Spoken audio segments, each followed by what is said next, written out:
Olá, vamos falar hoje de um assunto que, olha, mexe com a vida de milhões de pessoas: a doença de Alzheimer. A ideia aqui é a gente desvendar juntos o que acontece lá dentro do cérebro, sabe? E também entender os caminhos para o diagnóstico e para o tratamento. Tudo de um jeito bem claro, bem direto ao ponto. Vamos lá? Então, a grande questão é essa, né? O que de fato acontece no cérebro de quem tem Alzheimer? A gente sempre ouve falar de perda de memória, mas o que está rolando por trás disso tudo? Para entender a doença de verdade, o primeiro passo é dar uma espiada lá dentro, no cérebro. Bom, vamos para o nome técnico. O Alzheimer é um transtorno neurodegenerativo progressivo. Parece complicado, mas vamos quebrar isso. Neurodegenerativo quer dizer que as células do cérebro, os neurônios, vão morrendo aos poucos. E progressivo é porque, infelizmente, a coisa vai piorando com o tempo. É de longe a forma mais comum de demência, viu? Mais da metade dos casos em pessoas mais velhas é Alzheimer.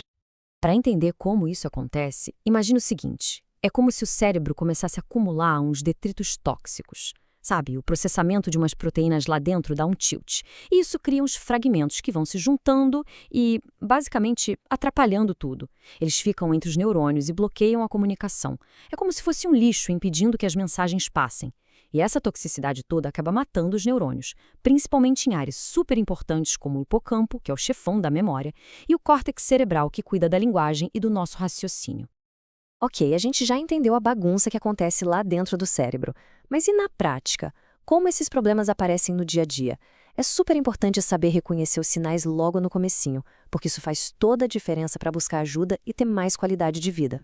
O sinal mais clássico, que todo mundo conhece, é a perda de memória para coisas que acabaram de acontecer. Mas calma, não é aquele esquecimento normal da idade, sabe? A diferença aqui é a frequência e o quanto isso atrapalha. A pessoa começa a repetir a mesma pergunta várias e várias vezes, ou então sofre para encontrar uma palavra super simples. E não é só a memória, viu? Mudanças de humor, uma irritação que não existia antes, ou uma apatia, uma falta de vontade, tudo isso também pode ser um sinal de alerta. É bom ficar de olho. E para a gente ter uma ideia do tamanho disso no Brasil, olha só esse número: 1.200.000 pessoas. É muita gente, né? Estima-se que seja essa a quantidade de brasileiros que convivem com a doença. E o mais preocupante é que a maioria nem tem o diagnóstico fechado. Sabe por quê? Porque muitas vezes a família, os amigos e até a própria pessoa acham que aqueles sintomas são só coisa da idade. E não são. A doença não chega de uma vez, ela vai evoluindo, sabe? Devagarinho, mas sem parar. Os médicos costumam dividir essa jornada em 4 fases. Começa ali na fase inicial com umas falhas de memória, umas mudanças na personalidade. Depois vem a fase moderada, que a pessoa já começa a ter dificuldade para falar, para fazer tarefas simples, pode ficar mais agitada. Aí na fase grave, a dependência é bem maior. E por fim, na fase terminal, a pessoa fica mais restrita à cama. Em média, a sobrevida depois do diagnóstico é de 8 a 10 anos. Certo, a gente já sabe o que é o Alzheimer e como ele se mostra. Mas a grande pergunta que fica é: por quê? O que faz uma pessoa desenvolver a doença? Vamos dar uma olhada agora nos fatores de risco, ou seja, o que aumenta essa probabilidade. E aqui é super importante separar as coisas em 2 grupos. De um lado, tem os fatores que a gente não pode mudar, são os não modificáveis. A idade, né, que é o principal fator, ter casos na família, a genética pesa. E o gênero também, sabia? As mulheres têm um risco um pouco maior. Mas do outro lado, e essa é a parte que nos dá poder de ação, estão os fatores modificáveis. Coisas que dependem do nosso estilo de vida, como fumar ou ser sedentário, e outras condições de saúde, tipo hipertensão e diabetes. Até o nível de escolaridade entra nessa conta. E essa ideia da escolaridade ser um fator de risco tem tudo a ver com essa frase aqui. Pensa assim: quanto mais a gente estimula o cérebro durante a vida, lendo, estudando, aprendendo coisas novas, mais estradas e atalhos a gente cria entre os neurônios. Isso se chama reserva cognitiva. É como se fosse uma poupança para o cérebro. Se uma estrada principal é danificada pela doença, o cérebro tem outras rotas para usar. E aí os sintomas demoram mais para aparecer. É genial, né? Beleza, então. Já falamos da doença, dos sintomas, dos riscos. E agora? Se alguém percebe esses sinais, qual é o próximo passo? Como que se fecha o diagnóstico e o que se faz depois? Vamos entrar nessa parte mais prática.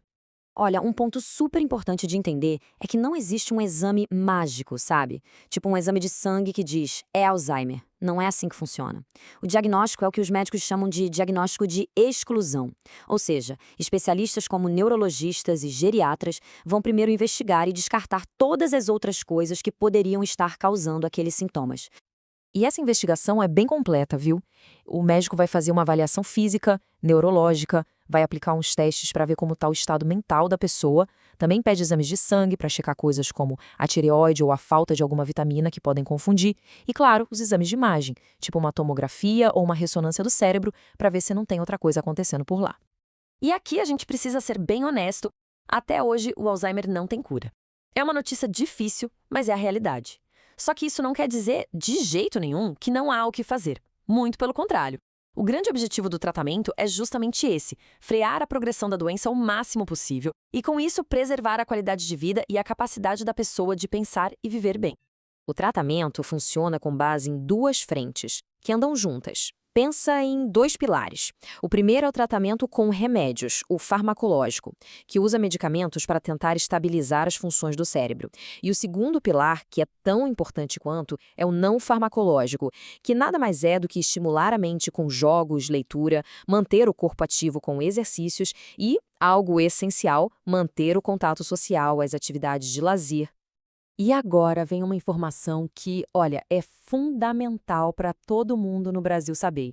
O SUS, nosso Sistema Único de Saúde, oferece o tratamento completo e de graça. Isso mesmo, inclui os medicamentos, como esses que a gente vê na tela, e também todo o acompanhamento com a equipe de vários profissionais. É um direito de todo cidadão. Bom, para a gente ir fechando, vamos focar na parte mais otimista, mais proativa de tudo isso. A pergunta é, o que a gente pode fazer desde já para construir um cérebro mais forte, mais saudável e que aguente o tranco lá na frente? Olha, não tem receita de bolo, nem pílula mágica para prevenir o Alzheimer. Mas o que a ciência já sabe é que um estilo de vida saudável pode sim reduzir bastante o risco. É um pacote de coisas, na verdade.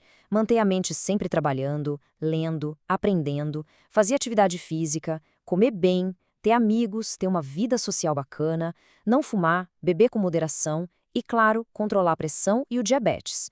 São as melhores ferramentas que a gente tem na mão hoje para proteger nosso cérebro.